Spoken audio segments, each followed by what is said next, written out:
പാഠം 1015. മാന്യനും ശാന്തനുമായ ആഫീസർ.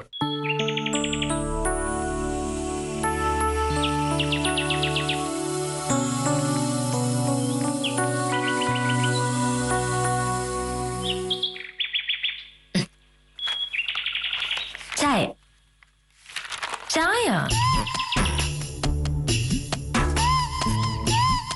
എങ്ങനെയുണ്ട് ചായ? നീ എല്ലാ ദിവസവും ഉണ്ടാക്കി തരാറുള്ള ചായ പോലെ തന്നെയാണ്. ഇങ്ങനെ പറയല്ലേ, സാധാരണ പോലത്തെ ചായ അല്ലോ. ചില പൊടിക്കൈകളൊക്കെ ഞാൻ പ്രയോഗിച്ചിട്ടുണ്ട്. എന്താ ഇത്? കുടിക്കേ. പൊടിക്കൈകൾ പ്രയോഗിച്ച ചായ ഞാൻ എങ്ങനെ വിശ്വസിച്ച് കുടിക്കും? എനിക്ക് വേണ്ട.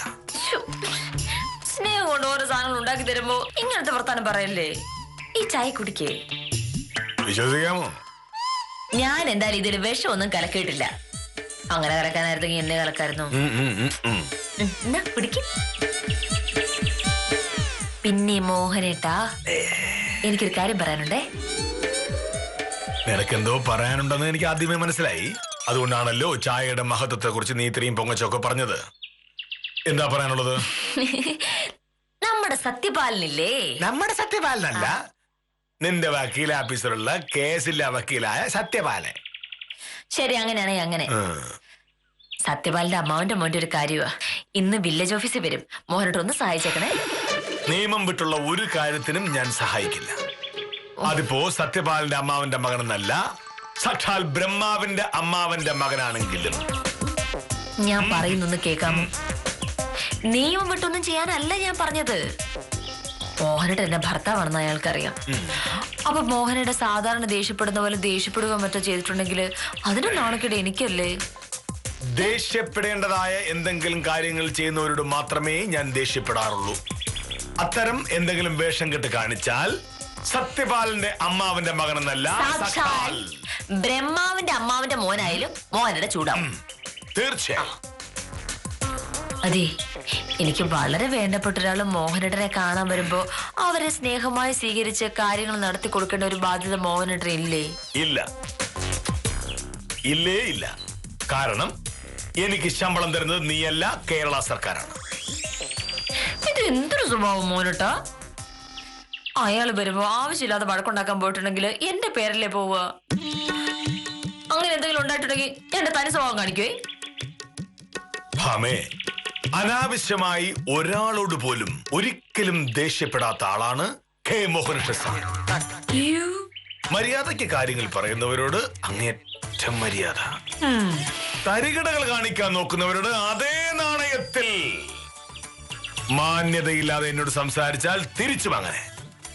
ഇതാണ് എന്ന് പിടിച്ചേ കെ മോഹനകൃഷ്ണൻ സാറിന്റെ രീതി.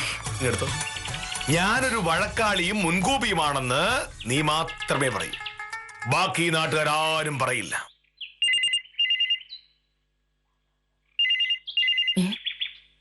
എന്താ ഇത് വായിച്ചോ. അറിവ് നേടൂ. എനിക്കെതിരേത്.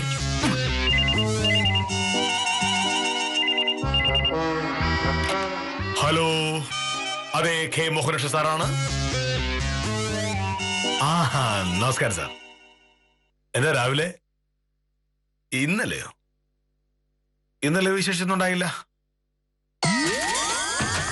അതെ, സണ്ണിക്കുട്ടി എന്ന പേരിൽ ഒരാൾ വന്നിരുന്നു. വഴക്കോ? അതിന് അയാളൊരു അഹങ്കാരി സാർ. സുന്ദരേശ സാറിന്റെ? ഓ, അതെനിക്കറിയില്ലായിരുന്നു. അല്ല സാർ, പ്രശ്നം എന്താ വെച്ചാൽ അറിയാം സാർ. ഈ അല്ല, സത്യത്തിൽ സംഭവിച്ചത് ശ്രദ്ധിച്ചോളൂ സാർ. ശരി. ഏത് പ്രശ്നമുണ്ടല്ലോ മോനട്ടാ? ഒന്നുമില്ല. അങ്ങനെ പറഞ്ഞാൽ എങ്ങനെയാ? മോനട്ടൊരു മുഖം കണ്ട് അറിഞ്ഞൂടെ കാര്യമായിട്ട് എന്താ പ്രശ്നമുണ്ടെന്ന്? എന്താ കാര്യം? തഹസിൽദാരെ വിളിച്ചത്. ഇന്നലെ ഓഫീസിൽ വെച്ചൊരു പ്രശ്നം ഉണ്ടായി. അതിനെപ്പറ്റിയാ സാർ ചോദിച്ചത്. എന്താ പ്രശ്നം പറ. പിന്നെ സണ്ണിക്കുട്ടി എന്ന് പറഞ്ഞൊരു വായി നോക്കി ഇന്നലെ വില്ലേജ് ഓഫീസ് വന്നിരുന്നു. നമസ്കാരം. നമസ്കാരം. ഞാനൊരു പോക്കുവരവിന് അപേക്ഷ തന്നിട്ട് ആഴ്ച 2ആയി. വല്ലതും നടക്കുമോന്ന് അറിയാൻ വേണ്ടി വന്നതാ. അയ്യോ, അതൊന്നും എന്നോട് പറഞ്ഞിട്ട് ഒരു കാര്യമില്ല. മോനീഷ് സാറിനോട് പറയണം. എനിക്ക് പിന്നെ അയാളെ വിളിക്ക്. സാറിവിടെ ഇല്ല, ഒരു സ്ഥലം നോക്കാൻ വേണ്ടി പോയതാ. എപ്പോ വരുമെന്നൊന്നും പറയാൻ പറ്റില്ല. അത് കൊള്ളാം. നാട്ടുകാരുടെ കാര്യങ്ങൾ നടത്താനല്ലേ വില്ലേജ് ഓഫീസ് തുറന്നു വെച്ചിരിക്കുന്നത്. ആളുകൾ ഓരോ ആവശ്യത്തിന് വരുമ്പോ വില്ലേജ് ഓഫീസർ ഇല്ല എന്ന് പറഞ്ഞാൽ മതിയോ? എന്താ പേര്? സണ്ണിക്കുട്ടി. സണ്ണിക്കുട്ടി, ഉച്ച കഴിഞ്ഞ് വന്നാ സാറിനെ കാണാം. അതൊന്നും നടക്കില്ല. നിങ്ങൾ പറയുമ്പോൾ ഇവിടെ കയറി ഇറങ്ങേണ്ട കാര്യമൊന്നും എനിക്കില്ല. എന്റെ പോക്കുവരവ് ഇന്ന് തന്നെ നടക്കണം. നടന്നേ പറ്റൂ. നടന്നില്ലെങ്കിൽ കഴിഞ്ഞ ദിവസം അപേക്ഷയും കൊണ്ടുവന്നപ്പോഴേ ഞാൻ പറഞ്ഞതാ മുന്നാധാരത്തിന്റെ പകർപ്പ് വേണമെന്ന്. അത് കൊണ്ടുവന്നിട്ടുണ്ടോ? ഇതാ എന്റെ കയ്യിലുണ്ട്. അവിടെ കൊടുത്തിട്ട് 2 ആഴ്ച കഴിഞ്ഞ് വന്നാൽ മതി. പോക്കുവരവ് ശരിയാക്കി വെച്ചേക്കും. അത് പള്ളിയിൽ പോയി പറഞ്ഞാൽ മതി. എനിക്ക് ഇന്ന് പോക്കുവരവ് നടക്കണം. എനിക്ക് പിന്നെ അത് നടക്കുന്ന എനിക്കൊന്ന് കാണണമല്ലോ. സണ്ണിക്കുട്ടി, കയ്യിൽ കുറച്ച് കാശുണ്ടെന്ന് കരുതി എന്റെ മെക്കിട്ട് കയറാൻ വന്നാൽ താൻ വിവരം അറിയും. ശിശുപാല, സാർ, ആ പകർപ്പ് വാങ്ങിച്ചിട്ട് സണ്ണിക്കുട്ടിയോട് പോകാൻ പറ.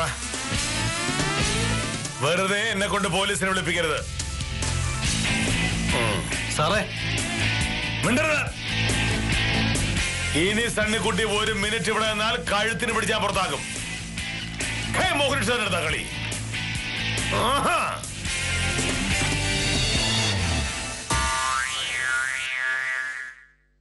ചുരുക്കി പറഞ്ഞ മോഹനേട്ടന്റെ തനി നിറം കാണിച്ചു. എന്ത് തന്നെയാണ്? എന്നോട് മാന്യമായി പെരുമാറാത്ത ഒരാളോട് ഞാൻ എന്തിനാ മാന്യമായി പെരുമാറേണ്ടത്? ഇപ്പൊ എന്താ സംഭവം? അയാൾ തഹസിൽദാരോട് പരാതി പറഞ്ഞോ? ഈ സണ്ണിക്കുട്ടി ഡെപ്യൂട്ടി തഹസിൽദാർ സുന്ദരേശൻ സാറിന്റെ ഏറ്റവും അടുത്ത സുഹൃത്തിന്റെ മകനാ. സംഗതി സുന്ദരേശൻ സാറിന്റെ ചെവിയിലെത്തിയിട്ടുണ്ട്. സാർ ആകപ്പാടെ ദേഷ്യത്തിലാണെന്നാ. തഹസിൽദാർക്ക് എന്നോടുള്ള ഇഷ്ടം കൊണ്ട് പ്രശ്നം പരിഹരിക്കാൻ നോക്കിയതാ. പക്ഷേ സുന്ദരേശൻ സാർ ഒരു തരത്തിലും വഴങ്ങുന്നില്ല. എന്നെ കണ്ട് 2 എണ്ണം പറയാതിരിക്കുകയാണെന്നാ. കൊള്ളാം. ഇതാണ് ഞാൻ പറയുന്നത്. ഓരോരുത്തരോട് വെറുതെ മെക്കിട്ട് കയറാൻ പോകരുതെന്ന്. ഇപ്പൊ മനസ്സിലായല്ലോ മോനേട്ടന്.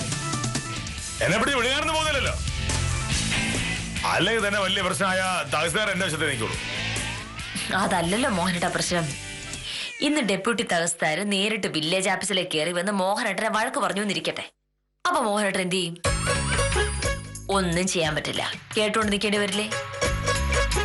ആഫീസിലുള്ള മറ്റുള്ളവരുടെ മുന്നിൽ വെച്ച് മോഹനേട്ടൻ നാണം കെടില്ലേ? അങ്ങനെ എന്തെങ്കിലും ഉണ്ടായാ സണ്ണിക്കുട്ടിയുടെ പോക്കുവരവ് ഈ 100 നടക്കില്ല. കൊള്ളാം മോഹനേട്ട.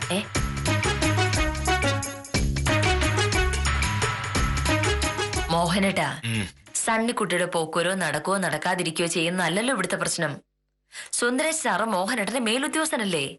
ഒരു മേലുദ്യോഗസ്ഥനെ പെടുക്കിട്ട് എത്ര കാലം മുന്നോട്ട് പോകാൻ പറ്റുമെന്നാണ്? മേലുദ്യോഗസ്ഥൻ എന്നെ എന്ത് ചെയ്യാനാ? കെ മോഹനകൃഷ്ണൻ സത്യസന്ധനും മാന്യനുമാണെന്ന് റവന്യൂ വകുപ്പിലെ എല്ലാവർക്കും അറിയാം. അതുകൊണ്ട് ആയില്ലല്ലോ മോഹനേട്ടാ. ഒരു മേലുദ്യോഗസ്ഥൻ വിചാരിച്ചിട്ടുണ്ടെങ്കിൽ എന്തെല്ലാം പ്രശ്നം ഉണ്ടാക്കാൻ പറ്റും? ഞാൻ പറഞ്ഞതുപോലെ ആഫീസിൽ വന്ന് മോഹനേട്ടനെ പരസ്യമായിട്ട് വഴക്ക് പറയാം. ഇത്രയും കാലം മോഹനേട്ടൻ വരച്ച വരെ നിർത്തിയിരുന്ന കാഞ്ചനെ സ്വയംപ്രഭയൊക്കെ അതോടെ പിന്നെ എന്ത് കരുതും? ഈ ദേഷ്യം ഒന്ന് കുറയ്ക്കണം. എന്നിട്ട് സമാധാനപരമായി ഒന്ന് ആലോചിക്കണം. ഏറെ വന്ന സുന്ദരേശ സാറിനെ ഒന്ന് അങ്ങോട്ട് വിളിച്ച് ക്ഷമ പറയണം. തീർന്നില്ലേ അതോടെ പ്രശ്നം?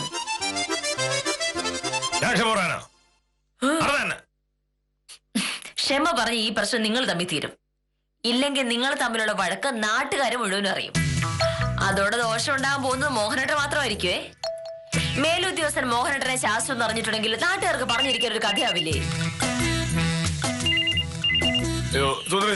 ഞാൻ ഇവിടെ ഇല്ലെന്ന് പറഞ്ഞാൽ മതി. ഇത് പറയും ആഫീസിൽ പോയി പറഞ്ഞാൽ മതി. ഇത്ര നേരത്തെ നീ എന്തെങ്കിലുമൊക്കെ പോയിട്ട് പറ. ഇപ്പോ ഞാൻ സുന്ദരേശൻ സാറിനോട് സംസാരിച്ചത് ശരിയാവില്ല. അതുകൊണ്ടാ ചെല്ല് ചെല്ല്, ഞാൻ കൂടെ വരാം.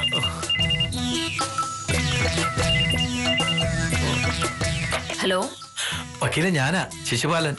ആ സാറില്ലേ? ഉണ്ട്, ഞാൻ കൊടുക്കാം. ശിശുപാലൻ ചേട്ടനാ? ഹലോ സാറേ, ഞാനാ. എന്താ ശിശുപാല? ഇന്നലെ സാർ ആ സണ്ണിക്കുട്ടിയോട് വഴക്കുണ്ടാക്കിയില്ലേ? അവൻ സുന്ദരേശൻ സാറിന്റെ അടുത്ത പരിചയക്കാരനാ. ഞാൻ അറിഞ്ഞു. സുന്ദരേശൻ സാർ ആകെ ദേഷ്യത്തിലാ. സാറിനെ പറ്റി ഇതിനു മുമ്പ് ആരൊക്കെ പരാതി പറഞ്ഞിട്ടുണ്ടത്രേ. സാറിനെ മര്യാദ പഠിപ്പിക്കണമെന്ന് സുന്ദരേശൻ സാർ താലൂക്ക് ഓഫീസിലുള്ളവരോട് പറഞ്ഞിരിക്കുക. ശിശുപാലാണ് ആരാതൊക്കെ പറഞ്ഞത്? താലൂക്ക് ഓഫീസിലെ ഗോവിന്ദൻകുട്ടി. സാറിനെ പറ്റി കേട്ട പരാതിയൊക്കെ സത്യമാണോ എന്ന് രഹസ്യമായിട്ട് അന്വേഷിക്കാനാണ് സുന്ദരേശൻ സാറിന്റെ പരിപാടി. അടുത്ത ദിവസങ്ങളിൽ വില്ലേജ് ഓഫീസിൽ വന്നവരോടൊക്കെ നേരിട്ട് അന്വേഷിക്കാനാ തീരുമാനം. ആരെങ്കിലുമൊക്കെ സാറിനെതിരെ പരാതി പറഞ്ഞാൽ സംഗതി പ്രശ്നമാവും സാർ. ഇപ്പോ എന്താ സാർ ചെയ്യണ്ടേ? ശിശുപാലൻ ഒരു കാര്യം ചെയ്യും. കഴിഞ്ഞ 2 ആഴ്ചകളിൽ ഓഫീസിലേക്ക് വന്ന എല്ലാവരുടെയും പേരും വിശദവിവരങ്ങളും എടുത്തു വെച്ചോളൂ. അവരിൽ ആരെങ്കിലുമായി എന്തെങ്കിലും പ്രശ്നം ഉണ്ടായിട്ടുണ്ടോ എന്നും ആലോചിക്കുക. സുന്ദരേശൻ സാർ വിളിക്കുന്നതിന് മുൻപ് ശിശുപാലൻ അവരെ വിളിച്ച് കാര്യങ്ങളൊക്കെ ഒന്ന് ഒത്തുതീർപ്പാക്കുക. സാർ അതിപ്പോ അങ്ങനെ ചോദിച്ചാൽ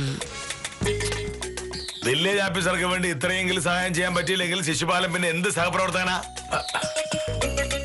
ഞാൻ വരുമ്പോഴേക്കും പറ്റുന്നിടത്തോളം വിളിച്ചു വെച്ചേക്ക്. എന്നെ പറ്റി പരാതിയുള്ളവർ അന്വേഷിച്ചിറങ്ങിയിരിക്കുക സുന്ദരേശൻ സാറ്. ആർക്കെങ്കിലൊക്കെ പരാതി ഉണ്ടെങ്കിൽ സാറ് നടപടി എടുക്കുന്നു. മോഹനേട്ടൻ വഴക്കുണ്ടാകാത്ത ആരെങ്കിലും കാണുമോ ഈ നാട്ടിൽ? ഒരു പ്രശ്നം ഉണ്ടാകുമ്പോൾ ഭർത്താവിനെ കളിയാക്കുകയല്ല ഭാര്യമാർ ചെയ്യേണ്ടത്, കൂടെ നിന്ന് സഹായിക്കാൻ വേണ്ടത്. ഞാനിപ്പോ എങ്ങനെ സഹായിക്കാനാണ്? പിന്നെ സഹായിക്ക് വേണ്ട. അറിയോട് അഹങ്കാരി.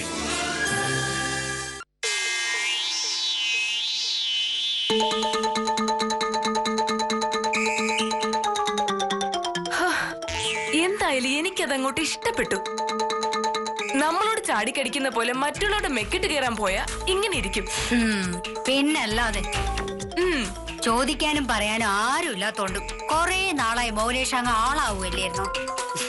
ഇതോടെ ആ പ്രശ്നം തീരും. പക്ഷെ പ്രൊഫസറെ, ഇന്നലെ ആ ചന്നിക്കുട്ടി പറഞ്ഞത് കുറച്ചു കൂടിപ്പോയി.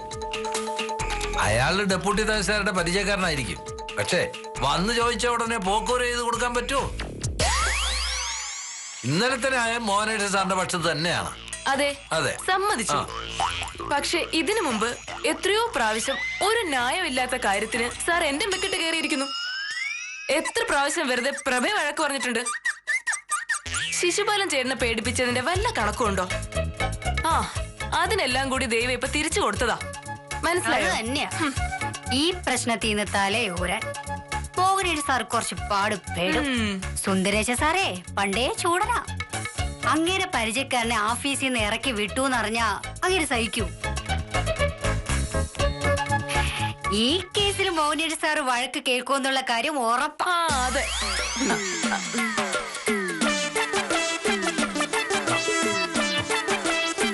നമസ്കാരം സാർ. നമസ്കാരം.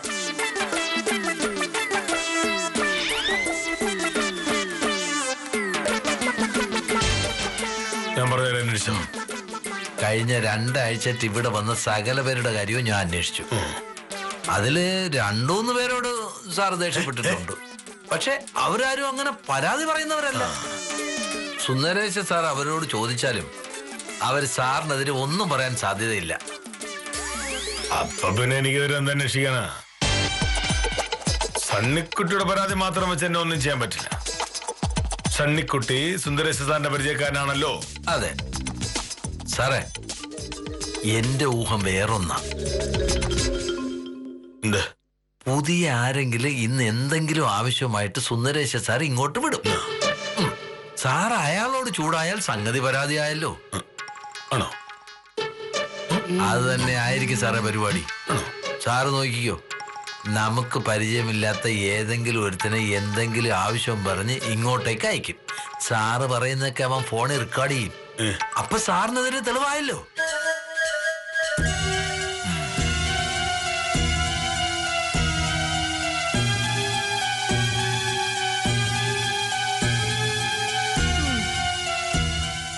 മോഹനേഷ് സാറിന്റെ വഴക്ക് എന്തുമാത്രം കേട്ടതാ ശിശുപാലൻ ചേട്ടൻ. എന്നിട്ട് സാറിന് ഒരു പ്രശ്നം വന്നപ്പോ സാറിന്റെ കൂടെ. അങ്ങനെയല്ലേ കാഞ്ചന സാറേ വേണ്ടത്? നമ്മൾ തമ്മിൽ പല പ്രശ്നം ഉണ്ടാവും. പക്ഷെ പുറത്തുനിന്ന് ഒരാൾ നമുക്കെതിരെ നീങ്ങിയാൽ നമ്മൾ ഒറ്റക്കെട്ടായി നിൽക്കണം. അതാണ് സർക്കാർ ഉദ്യോഗസ്ഥന്മാരുടെ ശക്തി.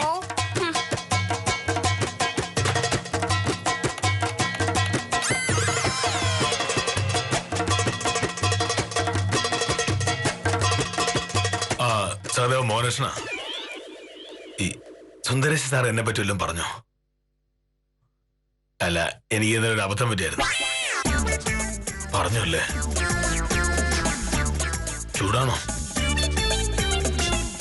ഒതുക്കാൻ എന്താ ഒരു വഴി? എന്തായാലും വിവരം അറിഞ്ഞിട്ട് സഹദേവൻ എന്നെ അങ്ങോട്ട് വിളിക്കണേ. ശരി സാർ. ദാസപ്പൻ എന്ന് പറഞ്ഞ ഒരുത്തൻ വന്നിട്ടുണ്ട്. ആള് മൊത്തം ഉടക്ക. സുന്ദരേശ് സാർ പറഞ്ഞു വിട്ട ആള് തന്നെയാവും.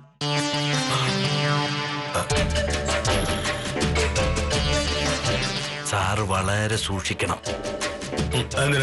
സാറിനെ എങ്ങനെയെങ്കിലും പ്രകോപിപ്പിച്ച് വഴക്കുണ്ടാക്കുകയാവും അയാളുടെ ലക്ഷ്യം.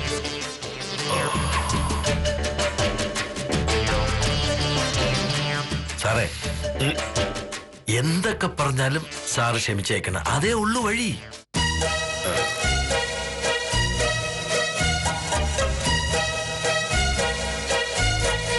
സാറ് ഒരു കാരണവശാലും വയലന്റ് ആവില്ല, സൈലന്റ് ആയിരിക്കണം. എന്താ പേര്? സ്വയംപ്രഭ. ഓ, നിങ്ങളുടെയോ? കാഞ്ചന. ഈ വില്ലേജ് ഓഫീസുകളിലെ ജോലിക്കാരൊന്നും ശരിക്ക് ജോലി ചെയ്യുന്നില്ല എന്നാണല്ലോ പുറത്ത് കേൾവി. നിങ്ങളും അത്രക്കാരാണോ? ചേട്ടൻ അതന്വേഷിക്കാൻ വന്നതാണോ? വന്നത് അത് അന്വേഷിക്കാനൊന്നും അല്ല. പക്ഷെ എന്തായാലും വന്ന സ്ഥിതിക്ക് അതും കൂടി അന്വേഷിക്കാമല്ലോ. ഒരു ഇന്ത്യൻ പൗരനെന്ന നിലയ്ക്ക് നിങ്ങളോട് ചോദ്യങ്ങൾ ചോദിക്കാനുള്ള അവകാശം എനിക്കുണ്ട്. എന്നെ പോലുള്ളവരുടെ നികുതി പണത്തിൽ നിന്നും ശമ്പളം വാങ്ങുന്നവരെന്നുള്ള നിലയ്ക്ക് എന്റെ ചോദ്യങ്ങൾക്ക് ഉത്തരം പറയാൻ നിങ്ങൾ ബാധ്യസ്ഥരാണ്. സാറേ, സൈലന്റ്. ഇത് എന്നെ ആള്. ഇത് തന്നെയാണ് പറഞ്ഞത് ഓർമ്മയുണ്ടല്ലോ. ഭൂമിയോളം ക്ഷമിക്ക്, വേറെ വഴിയില്ല.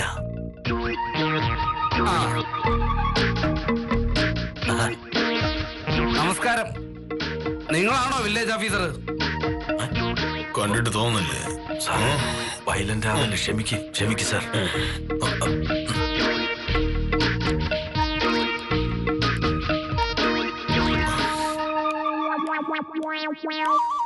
അതെ, ഞാനാണ് വില്ലേജ് ഓഫീസർ. താങ്കൾക്ക് എന്താ വേണ്ടത്? എന്റെ പേര് ദാസപ്പൻ. ഒരു കൈവശാവകാശ സർട്ടിഫിക്കറ്റ് വന്നതാ. എത്ര ദിവസം എടുക്കും? 3. 3 എന്നൊക്കെ പറയും. 3 ദിവസത്തിനുള്ളിൽ കിട്ടുമോ?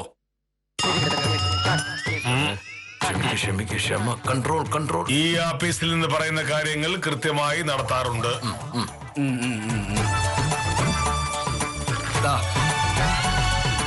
അപേക്ഷ ഇതാണ്: ആധാരം, മുന്നാധാരം, കരന്തീർത്ത രസീത്. വേറെ എന്തെങ്കിലും വേണോ?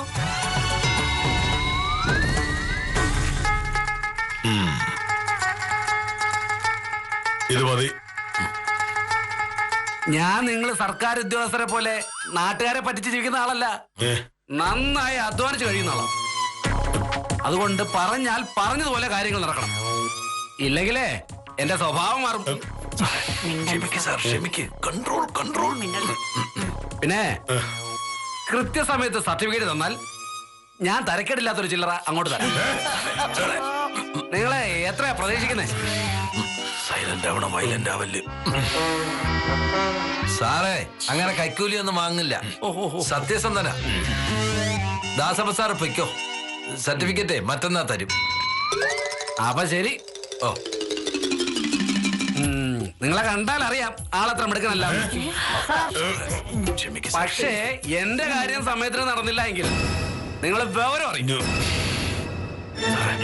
Silent violent ആവില്ലേ. സൈലന്റ് ആവണ്ട. അപ്പൊ ശരി.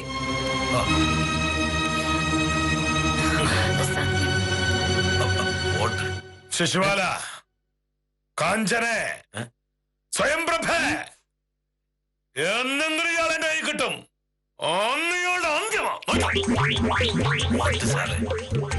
മല പോലെ വന്നത് എലി പോലെ പോയി. ഇനിയിപ്പോ സുന്ദരേശ് സാർ എന്ന് പറഞ്ഞാ സാറിനെ ഉപദ്രവിക്കാൻ പോകുന്നു. വിട്ടുകളെ സാർ, നമുക്ക് നമ്മുടെ കാര്യം നടന്നാ പോലെ. വിട്ടുകളെ സാറേ. പോട്ട് സാറേ.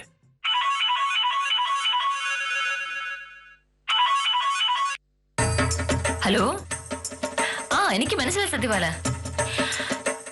ആ ഞാൻ വക്കീൽ ഓഫീസിൽ നിന്ന് 2 വട്ടം സത്യപാലിനെ വിളിച്ചിരുന്നു.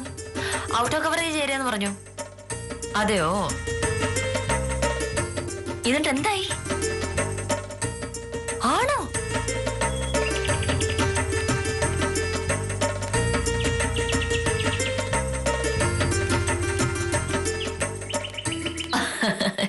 ശരി ശരി. എന്തായാലും സത്യപാലം വിളിച്ചു പറഞ്ഞത് നന്നായി. ഒരുപാട് സന്തോഷം. അതെ, ഇതിനൊക്കെ ചെലവുണ്ട്. ഓ നാളെ മതി. ആ മോഹനിട്ട് വന്നു. ശരി, നാളെ കാണുമ്പോ സംസാരിക്കാം. ഓ ആ അതെന്താണ് പതിവില്ലാത്തൊരു ധൃതി? വളരെ തന്ത്രപരമായ രീതിയിൽ ഒരു വിഷയം കൈകാര്യം ചെയ്തിട്ടാണ് ഞാനിപ്പോ വന്നിരിക്കുന്നത്. ഡെപ്യൂട്ടി തഹസിൽദാർ സുന്ദരേശൻ സാർ കടുവയാണെങ്കിൽ ഞാൻ കടുവയെ പിടിച്ച കിടുവയാണ്. എന്താ ഈ പ്രശ്നം തീർത്തോന്ന് പറ. പ്രശ്നം തീരുമല്ലോ. സംഗതി വഷളാക്കി എന്നെ കുടുക്കി ചാടിക്കാനായി സുന്ദരേശൻ സാർ മെനക്കെട്ടുണ്ടാക്കിയ ബുദ്ധി പൊളിച്ച് കൈ കൊടുത്തു. മോഹനകൃഷ്ണൻ ആരാണ് എന്ന് സുന്ദരേശൻ സാറിന് ഇതുവരെ മനസ്സിലായിട്ടില്ലായിരുന്നു. അല്ലേലും മോനയുടെ ആള് ചില്ലറക്കാരനല്ലെന്നുള്ളത് എനിക്ക് അറിഞ്ഞൂടെ. ഞാനും ഇന്ന് ഭയങ്കര സന്തോഷത്തില്ല മോനട്ട. മോഹനട്ടൻ കാരണം എനിക്ക് സത്യപാലിന് മുന്നിൽ ആളാവാൻ പറ്റിയല്ലോ. അതെങ്ങനെ? രാവിലെ ഞാനൊരു കാര്യം പറഞ്ഞില്ലായിരുന്നു മോഹനട്ടനോട്? സത്യപാലിന്റെ അമ്മാവന്റെ മോന്റെ. അയാളൊരു പ്രത്യേക സ്വഭാവക്കാരനാ. എവിടെ പോയി വഴക്കുണ്ടാക്കളെ. എത്ര മര്യാദക്കാരായാലും അയാളെ ചീത്ത വിളിച്ചു കളയും. അത്തരം പെരുമാറ്റം അയാളുടെ. അങ്ങനെ ഒരാള് മോഹനേട്ടന്റെ അടുത്ത് വന്നിട്ടുണ്ടെങ്കിൽ 3-4 ലോകമഹായുദ്ധം ഉണ്ടാവുന്നുള്ള കാര്യം എനിക്ക് ഉറപ്പല്ലേ. അതുകൊണ്ടാണ് ദാസപ്പൻ വരുമെന്ന് ഞാൻ രാവിലെ തന്നെ പറഞ്ഞത്. ദാസപ്പൻ, സത്യപാലിന്റെ അമ്മാവന്റെ മോൻ. എല്ലാ കാര്യത്തിലും അയാൾക്ക് സംശയവും ഉടക്കുവാണ്. നമ്മളൊരു കാര്യം പറഞ്ഞിട്ടുണ്ടെങ്കിൽ 10 ചോദ്യം അയാൾ തിരിച്ചു ചോദിച്ചോളയും. നല്ല ക്ഷമയുള്ളവര് പോലും അയാളെ തല്ലിപ്പോവും. അതാണ് അയാളുടെ പ്രകൃതം. അങ്ങനെ ഒരാള് മോഹനേട്ടന്റെ മുന്നിൽ വന്ന് ചാടിയുള്ള അവസ്ഥ പിന്നെ എന്താവും? അതുകൊണ്ടല്ലേ ഞാൻ രാവിലെ മോഹനേട്ടനെ സോപ്പിടാൻ വന്നേ. എന്തായാലും മോഹനേട്ടൻ ദാസപ്പനെ ഭംഗിയായിട്ട് കൈകാര്യം ചെയ്തെന്ന് സത്യപാലം പറഞ്ഞു. എന്നാലും ഒരു ചെറിയ വഴക്ക് പോലും ഉണ്ടാവാതെ എങ്ങനെ ദാസപ്പനെ ഒതുക്കി? മോഹനേട്ടൻ സമ്മതിക്കണോട്ടോ. അതുകൊട്ടെ, ഡെപ്യൂട്ടി തഹസിൽദാരെ മോഹനേട്ടൻ ശരിയാക്കിയെന്ന് പറഞ്ഞല്ലോ. എന്താ ചെയ്തെന്ന് പറ. അങ്ങനെ ചോദിച്ചാ പറ. മോഹനേട്ടൻ ആള് ഭയങ്കര ബുദ്ധിമാനാന്നുള്ളത് എനിക്കറിയാലോ. എന്താ സംഭവിച്ചത്? അങ്ങനെ പറയാനൊന്നും ഇല്ല. ഒരു കാര്യത്തിൽ ആ പ്രശ്നം തീർത്തു, അത്ര തന്നെ. പിന്നെ കൈവശാവകാശ സർട്ടിഫിക്കറ്റ് വാങ്ങാൻ മറ്റന്നാൾ വരാനാണ് ആ ദാസപ്പനോട് പറഞ്ഞിരിക്കുന്നത്. വേറെ ആരെങ്കിലും പറഞ്ഞു വിട്ടാലും മതി എന്ന് സത്യപാലനോട് പറഞ്ഞേക്കണം. അതെന്താണ്? മറ്റന്നാൾ ദാസപ്പൻ വന്നാൽ എന്നെ ജാമ്യത്തിലിറക്കാൻ നീ വരേണ്ടി വരും. എനിക്ക് മനസ്സിലായില്ല. ചായ എടുക്ക്. പിന്നെ ആള് മാറി പറ്റിയതാണെങ്കിലും വില്ലേജ് ഓഫീസർ ജീവിതത്തിൽ ആദ്യമായി ഒരാളോട് മാന്യമായി പെരുമാറിയതിൽ സന്തോഷിക്കാവുന്നതാണ്. ദാസപ്പൻ സർട്ടിഫിക്കറ്റ് വാങ്ങാൻ വരുമ്പോൾ മോഹനകൃഷ്ണൻ എങ്ങനെയായിരിക്കും പെരുമാറുക എന്ന ആകാംക്ഷ ബാക്കി വെച്ച് ഇന്നത്തേക്ക് വിടാം. കാര്യം നിസാരം തുടരുന്നു.